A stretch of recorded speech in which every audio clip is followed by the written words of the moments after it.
Normal അല്ലാത്ത പോലെ കുറച്ച് വെറൈറ്റി ആയിട്ട് നമുക്ക് ട്രാൻസ്പെറൻറ്റ് ഷീറ്റ് കൊണ്ട് ഒരു പെൻ ഹോൾഡർ ഉണ്ടാക്കാം. ഒരു ട്രാൻസ്പെറൻറ്റ് ഷീറ്റ് എടുക്കുക, രണ്ടായിട്ട് മടക്കിയിട്ട് ഒന്ന് കട്ട് ചെയ്തെടുക്കുക. ദെൻ ഈ കാണുന്ന രീതിയിൽ ഒന്ന് പെയിൻറ്റ് ചെയ്ത് കൊടുക്കുക. ഈ കാണുന്ന രീതി എന്ന് വെച്ചാൽ അതിൻ്റെ ബേസിൽ മാത്രമാണ് നമ്മൾ വൈറ്റ് പെയിൻറ്റ് കൊടുക്കുന്നത്. അതും സ്പോഞ്ച് വെച്ചിട്ട് ഇങ്ങനെ സ്പ്രെഡ് ചെയ്തിട്ടാണ് കൊടുക്കുന്നത്. പിന്നെ നമുക്ക് ഇഷ്ടമുള്ള പിക്ചേഴ്സൊക്കെ വരച്ചു കൊടുക്കാം. എൻ്റെ മൈൻഡിൽ ഒരു പൂന്തോട്ടമായിരുന്നു, പക്ഷേ വരച്ച് വന്നപ്പോൾ വേറെ എന്തോ ആയി. എൻ്റെ ബ്രഷുകളൊക്കെ എന്നെ ചതിച്ചിട്ടുണ്ടായിരുന്നു. ഒന്നും നേരെ വർക്ക് ചെയ്യുന്ന പോലും ഉണ്ടായിരുന്നില്ല.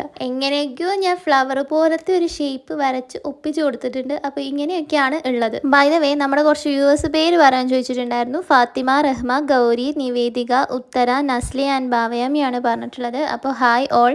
ഫുൾ പെയിൻറ്റിങ് കഴിഞ്ഞിട്ട് ഇങ്ങനെയായിരുന്നു ഉണ്ടായിരുന്നത്. എനിക്ക് ഇഷ്ടമായിട്ടുണ്ടായിരുന്നില്ല. എനിവേയ്സ്, മറ്റൊരു ട്രാൻസ്പെറൻറ്റ് ഷീറ്റ് വെച്ചിട്ട് ഇത് കവർ ചെയ്ത് കൊടുക്കുക. കവർ ചെയ്യുമ്പോൾ നല്ല രീതിയിൽ ഉണങ്ങിയിട്ട് മാത്രം കവർ ചെയ്യുക. ദെൻ ഇങ്ങനത്തെ ഒരു പ്ലാസ്റ്റിക്കിൻ്റെ ഒരു അടപ്പ് എടുത്തിട്ടുണ്ട്. അതിൻ്റെ അടിഭാഗത്ത് ഈ ഒരു ട്രാൻസ്പെറൻറ്റ് ഷീറ്റ് വെച്ചിട്ട് റോൾ ചെയ്ത് കൊടുക്കുക. റോൾ ചെയ്തിട്ട് ഇങ്ങനെയായിരുന്നു ഉണ്ടായിരുന്നത്. സെല്ലോ ടേപ്പ് വെച്ചിട്ട് ബാക്കി ഓപ്പണിങ്സ് ഒക്കെ ഒന്ന് ക്ലോസ് ചെയ്ത് കൊടുക്കുക. ബ്രഷ് ഒന്നുകൂടെ ആക്റ്റീവ് ആയിരുന്നെങ്കിൽ കുറച്ചുകൂടെ ഭംഗി ഉണ്ടാവുമെന്ന് എനിക്ക് തോന്നിയിട്ടുണ്ടായിരുന്നു.